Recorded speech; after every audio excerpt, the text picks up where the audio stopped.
အထူးတစ်ပြင်ကျေးဇူးတင်ချင်တာကတော့ကိုနေဝင်းနဲ့မချူလေးအမားတို့ကလေတကယ်ကို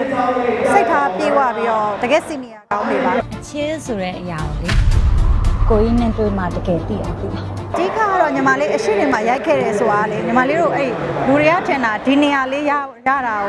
ဘယ်လိုရလာရမဟုတ်ညီမလေးတို့တကယ်တော့တကုတ်ကုတ်နဲ့စူးစမ်းလာတာဒီနေရာလေးအခုမှ 1% လောက်ရှိရဒီနေရာလေးရဖို့အတွက်အရှိမ9စင်းလဲရိုက်ခဲ့ရတယ်10စင်းလဲရိုက်ခဲ့ရတယ်10စင်းလဲရိုက်ခဲ့ရတယ်9စင်းလဲရိုက်ခဲ့ရတယ်2စင်းလားမသိဘူးတကားလုံးမှာ series တကားလုံးမှာ2စင်းပဲခေါ်ရိုက်တာတော့ပါသွားဘူးလေအဲ့လောက်ထိရိုက်ခဲ့ရတယ်ပေါ့နော်ဒါကိုပေးဆက်ခဲ့တာပေါ့ဒါပေးကြတော့ top talent management company နဲ့အလုပ်လုပ်နေရဆိုအဲ့တော့အရှိ series တွေမှာကြာစင်းနေတော့လူတွေကတတိမထားမိရဒီကားလေးမှာကြာဘေးကစင်းများတော့လူတွေကတတိထားမိရအဲ့ချိန်မှာစင်းများတဲ့အတွက်ဘေးကလည်းပို့ပြီးစူးစမ်းခွင့်ရတဲ့အချိန်မှာပို့ပြီးစူးစမ်းလိုက်တော့ဒါတကားတဲ့နဲ့ပေါက်တယ်လို့လူတွေကထင်သွားတာဂျမနိုင်းပေါ့ဆိုင်းနေကိုသွားလို့ရသူ့ face ပေါ့သူကကိုကြီးရှိကြရင်တော့ရိုးသားသလိုလိမ္မာသလိုနဲ့တကယ်တမ်းတော့မယုံသူကနောက်မှကျသူကလိုချင်တတ်မှတ်ရှိတယ်ဟုတ်ဘေးတော့လေအမှန်တိုင်းပြောရင်ယောက်ျားဆန်နဲ့ main ကလေးတွေမှာပါတယ်အရှိမှလည်းဒီရုပ်ပဲနောက်မှလည်းဒီရုပ်ပဲအဲ့တော့တခါကျရင် interview ရှိမှလေအဲ့လိုပေါက်တက်ကရဖြေလို့အိမ်ကလူတွေကတော့ပြောနေနေ interview ရှိရအောင်တည်တည်ငြိမ်ငြိမ်လေးဖြေပေးပါတယ်ဒီလေးဖြေလို့ရတယ်အဲ့ဒီစက်ပါပဲပို့တော့စိတ်မဖြစ်ခဲ့တာဖြစ်တယ်မှာအဲ့စစတော့ဆိုဒီ character ကိုပေးလာတော့ကလေကြောက်တယ်လက်ခံပြီးတော့ငါလုံနိုင်ပါမလားဆိုတဲ့စိတ်ရှိရပေါ့ဒါပေမဲ့အခုစူးစမ်းတကယ်ဖြစ်သွားတဲ့အပြင်မှာကားမပြခင်အချိန်ကြီးရင်ခုန်တယ်ငါလှုပ်ထားအဆင်ပြေရလားမသိဘူးအဲ့လိုမျိုးအရန်စိတ်လှုပ်ရှားတယ်အဲ့ချိန်မှာအခုထွက်လာတဲ့အချိန်မှာအားလုံးကလီလီဖြူမွေးဆိုပြီးလက်ခံလာတဲ့အပေါ်မှာ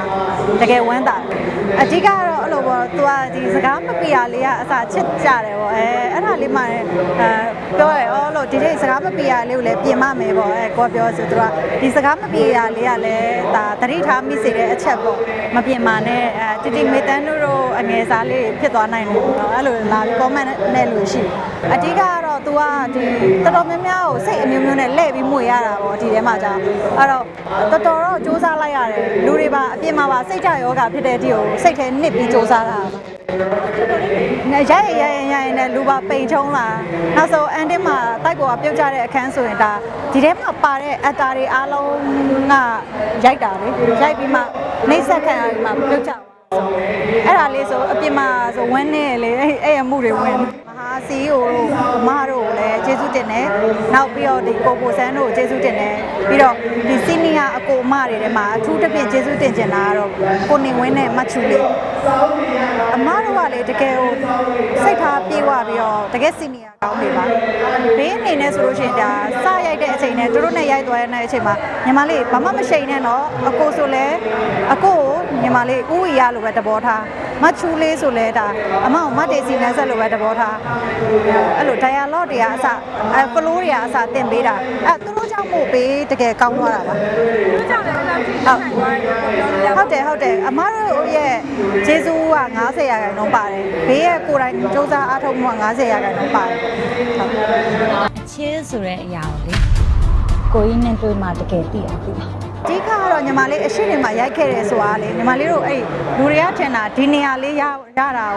ဘယ်လိုရလာရမဟုတ်ညီမလေးတို့တကယ်တော့တကုတ်ကုတ်နဲ့စူးစမ်းလာတာဒီနေရာလေးအခုမှ 1% လောက်ရှိရဒီနေရာလေးရဖို့အတွက်အရှိမ9စင်းလဲရိုက်ခဲ့ရတယ်10စင်းလဲရိုက်ခဲ့ရတယ်10စင်းလဲရိုက်ခဲ့ရတယ်9စင်းလဲရိုက်ခဲ့ရတယ်2စင်းလားမသိဘူးတကားလုံးမှာ series တကားလုံးမှာ2စင်းပဲခေါ်ရိုက်တာတော့ပါသွားဘူးလေအဲ့လောက်ထိရိုက်ခဲ့ရတယ်ပေါ့နော်ဒါကိုပေးဆက်ခဲ့တာပေါ့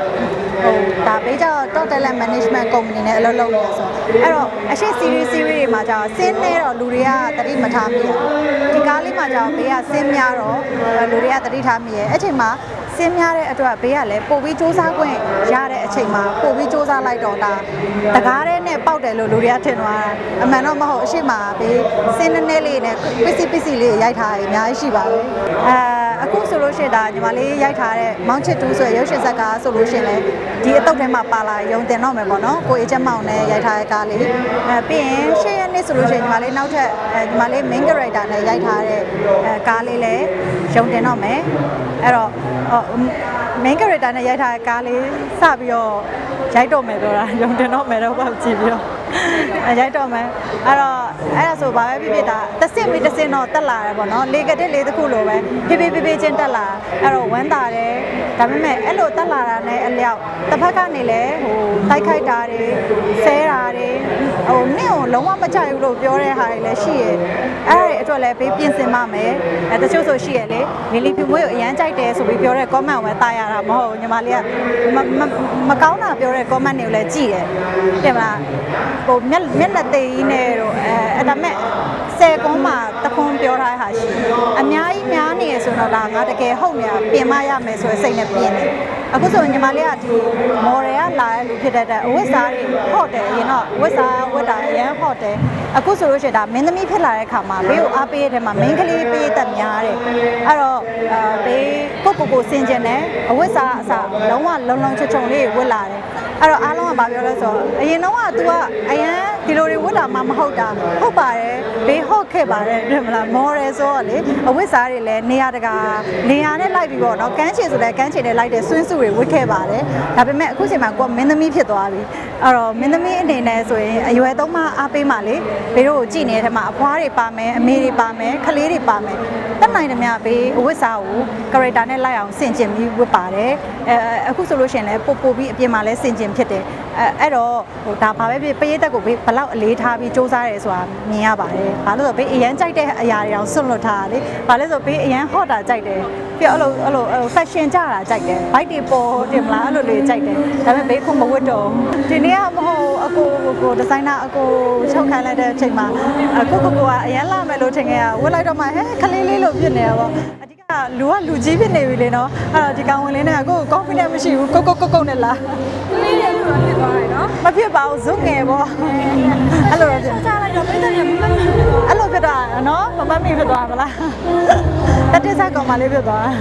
အခု family မှာလည်းလူတွေအများကြီးတွေ့ရတဲ့အတွက်ဝမ်းသာတယ်နောက်ထပ်လည်းပေးအများကြီးစက်ကားတွေရိုက်မယ်စူးစမ်းမယ်စောင့်ကြည့်ဝေဖန်ပေးပါအောင်အကြံပြုပေးပါအောင်လို့ပြောချင်ပါတယ်ကျေးဇူးပါရှင်